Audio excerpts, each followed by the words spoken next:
This is Middle East Brief with Avi Kaner, your daily intelligence update on what actually matters.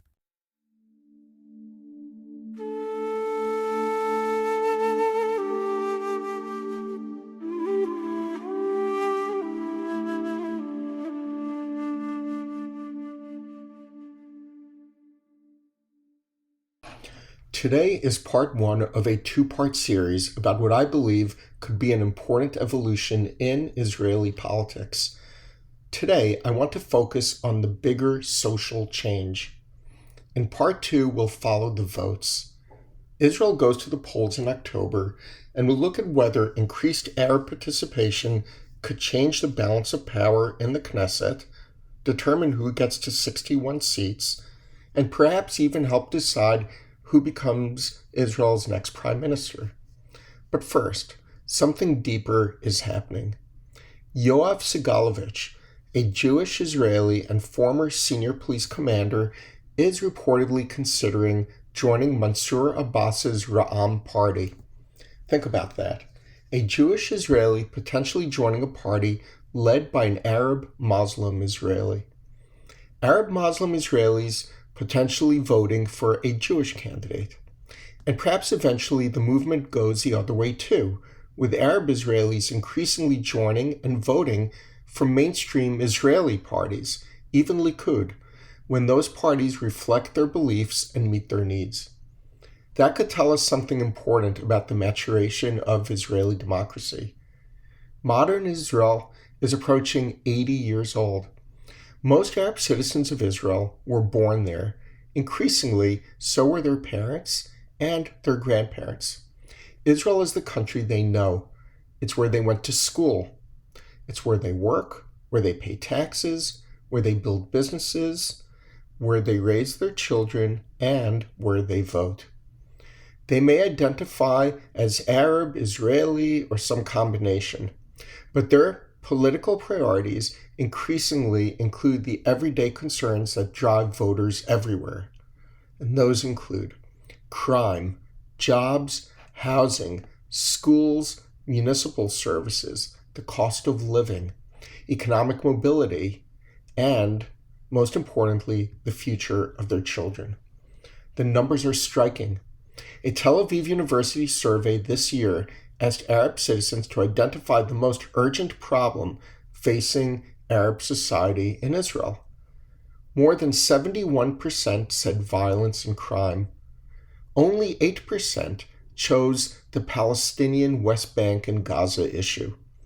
And more than 3/4 supported an Arab party participating in Israel's next government. Think about that. Crime and violence outranked the Palestinian West Bank and Gaza issue by almost 9-1. Imagine you're an Arab, Muslim, Israeli mother. You may care deeply about Gaza and Palestinians in the West Bank, but when your child walks out the door at night, your immediate concern is much closer to home. Will my child be safe? Will organized crime control my neighborhood?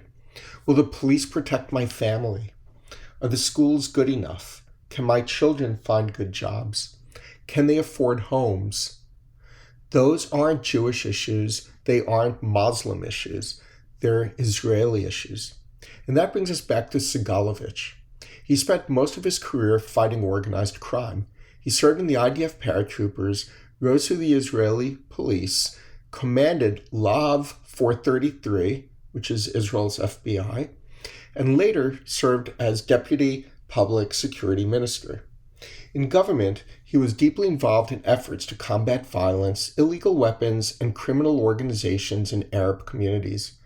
So if you're an Arab, Muslim, Israeli whose biggest concern is violent crime, which is more important, that Segalovitz is Jewish, or whether he can make your neighborhood safer?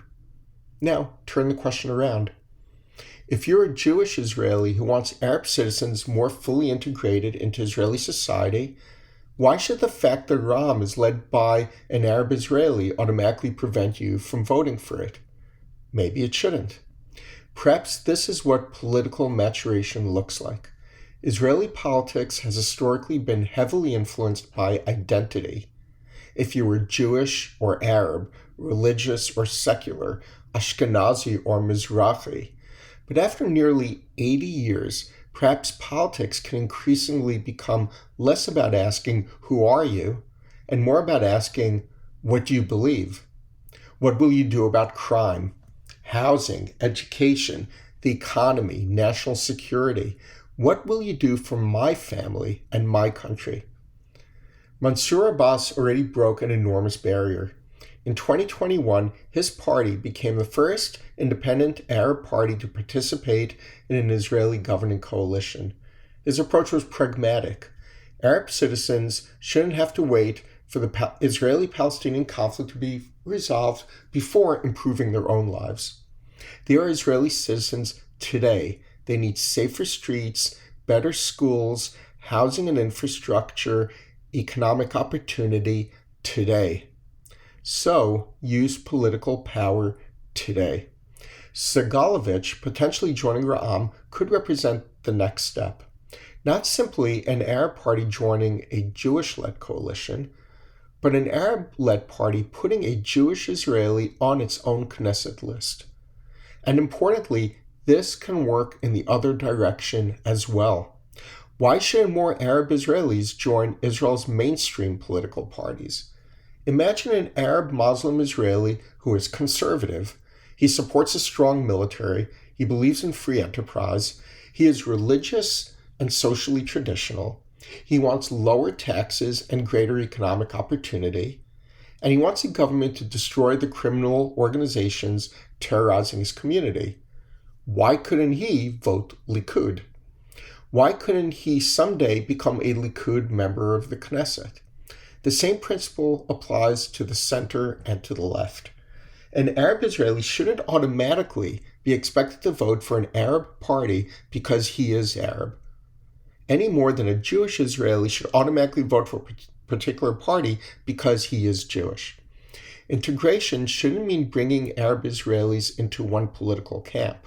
It should mean opening the entire Israeli political system to them. Right, center, left. Arab-led parties, Jewish-led parties. And perhaps someday, parties where those labels become much less important. None of this means Jews and Arabs suddenly agree about Gaza, the Palestinians, or history. They don't, and they don't have to. Democracy requires people with different identities and beliefs to find enough common ground to build a country together. And perhaps that's what we're beginning to see. Modern Israel is approaching 80 years old. Earlier generations understandably focused heavily on identity. Who are we? Where do we belong?